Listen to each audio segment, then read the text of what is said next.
Another Friday night, another busy night in high school hoops. A lot on the line as well as playoffs are underway. They've been underway for the last few weeks. But you went to West Valley tonight, Alex, for crossover games with a lot on the line for two teams, boys and girls. The last weekend where West Valley will be hosting playoff games because guess what? The state tournament starts next weekend. But first, we got to determine who's going to be playing. Well, let's head out to West Valley High School. Tonasket and Davenport, winner to the 2B state tournament next Friday. Opening possession of the game, Davenport using some nice passing. That leads to Brennick Soliday open from beyond the arc as he hits it. But Tonasket hanging tight as the freshman Tanner Tompkins drills from deep, and we have ourselves a ball game. The 14-year-old.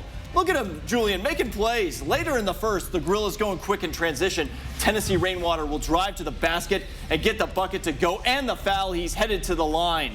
Tigers needing an answer now as Christian Jones grabs the rebound, and he's going to go coast to coast, slipping past a couple Davenport defenders and banks it home to keep his team in striking distance. But the Gorillas, well, just too much tonight as Soliday is going to be left alone in the corner, hits the triple to extend the lead.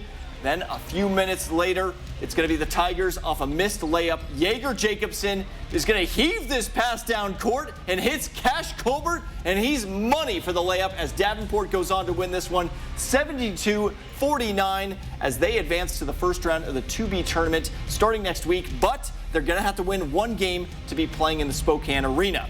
All right, on the girls' side tonight, it was winner to state as well, loser out between Tonasket and Northwest Christian in the third quarter. Crusaders already up and off a missed layup. Georgia Crockett there for the rebound, cleaning up like Windex off the glass. Now, a few moments later, Leah Platt going to post up to her defender and gives a little Hakeem Olajuwon dream shake with a nice move to the bucket and finishes with the lay-in.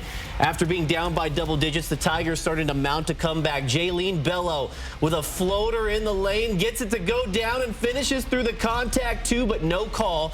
Then Jasmine Salazar from the corner drains it. Tonasket cuts the deficit to just 4 now, but the Crusaders back in control off the fast break. Paisley Cox drives to the basket. Eventually will get it to drop all the way in there. Now late in the fourth quarter is where we go now. Platt again, this time from deep. That finds the bottom of the net, and as the buzzers sound, just look at what it means to head coach Jeff Tibbetts right here and the rest of his team as they're moving on to the state tournament, finishing out the season. Northwest Christian hangs on by a score of 65-54.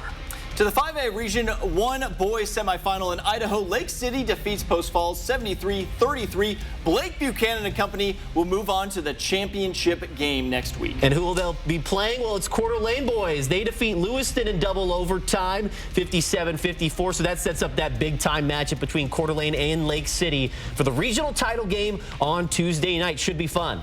And the Coeur d'Alene girls defeated Boise 51-50 in overtime in the semifinals of the state tournament. The Vikings are going to the championship game for the first time in 9 years. Congratulations to them. And Sandpoint girls defeat Columbia 47-32 in their state semifinal matchup. Sandpoint is now also heading to the state championship game. Also, shout out to the Timberlake girls team who also advanced to the state title game there in 3A. So a lot of big-time games.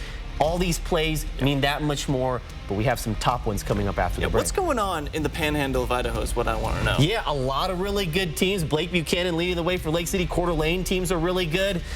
I don't know. We might see a state champion out there. We'll see. Just see it.